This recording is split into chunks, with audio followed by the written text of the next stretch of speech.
Time now for Hawk Zone, sponsored by Muckleshoot Casino Resort. The Seahawks suffered their first loss of the season. They fell to the Lions 42-29 in Detroit on Monday Night Football. Terry Hollimon joins me in the Hawk Zone to break this one down. Okay, to be fair, it was a pretty exciting game, right? Not even to be fair, it was an exciting game. The Seahawks got off to a slow start. Right. Second half, they really built it back up, played together as a team, as a unit, put some good things together offensively, and made it a good game. The score, 42-29, doesn't really tell the tale of how close this game actually really was. Because it looks like a blowout, but I remember at one point it was like 20-28, and I thought, this could happen, and then it got away from them.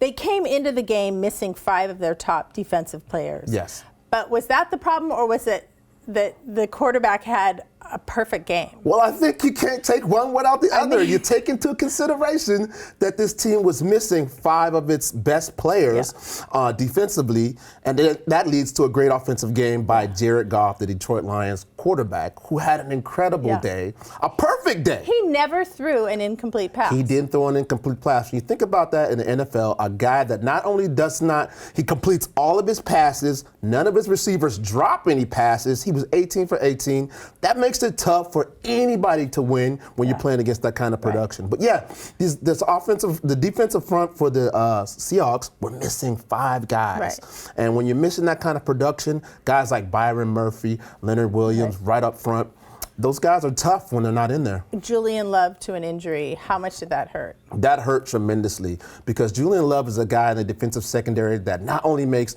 incredible plays all the time, a seriously hefty tackler, but he also makes up for a lot of mistakes that other guys make in the defense. When guys are able to break free or are out of position, Julian Love seems to always find himself in the right position. And he went out with a thigh injury, a leg injury. Hopefully it's just something muscular that he can get healed up and get ready to go for this following weekend because he's a very integral part of that defense. Well, that's the talent that really hurts when you can make up. That would have helped a lot in this game, right? To make up for what we were missing. Absolutely. On the bright side, the offense did really well. They just couldn't catch up. What did you see that you really liked? Well, first of all, Geno Smith had an incredible day, a career day. This guy threw for 400 yards passing, which was, again, the most yards he's ever thrown in a game. You look at DK Metcalf, he made some incredible catches. Again, Tyler Lockett had another incredible game, and all the receivers had great games. But then I was really most impressed with this young man, Kenneth Walker III. Right. Yes, he's been out, he's missed a few games, and in the first half, he looked like he had a little bit of game rust. The Detroit Lions defense was able to corral him a little bit, but second half, he broke free, and he proved why he's one of the most dynamic young running backs in the game. He came through and had an incredible second half and really helped the Seahawks make this a competitive outing. I was sitting at home with my husband, and he might have mentioned the referees. Oh, yeah. Wondering if you had a thought on that. I mean, I'm not a coach and I'm not a player, so I'm not going to get fined.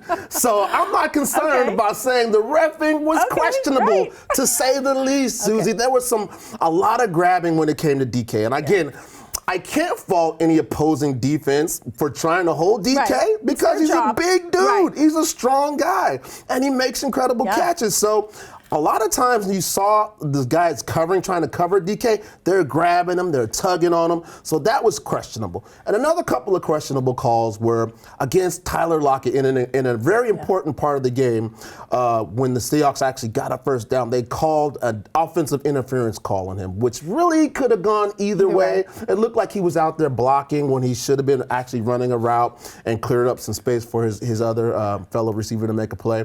So that was questionable. But then again, you're on the road, you're in Detroit, you got to expect some of those things. You just got to play the game. As they say on any given Sunday, even though it was but Monday. Any given Monday, and these things can happen. those fans were loud. Oh, yeah. Like I said, Detroit, first and foremost, Detroit is a really good football team. This is a team that's going to win a lot of games. They're probably going to finish tops in their division. I wouldn't be surprised to see them in the playoffs. They were close to making it all the way last year. It's a good team with a good quarterback, great running backs, and a strong defense.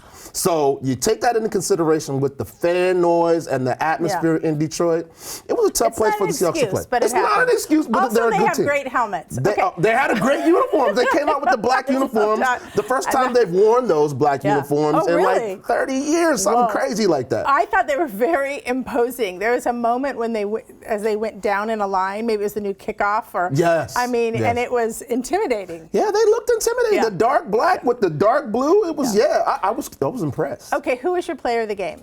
My player of the game, we spoke about him earlier, Kenneth Walker III. This guy, again, he's missed a couple of games, so you would expect him to be rusty, but no, he stepped out last night, Monday Night Football, back in Michigan, where he went to college at. He had lots of friends and family there. So, and he had 80 yards, which was, that's pretty good on any given night, but he had 3 touchdowns.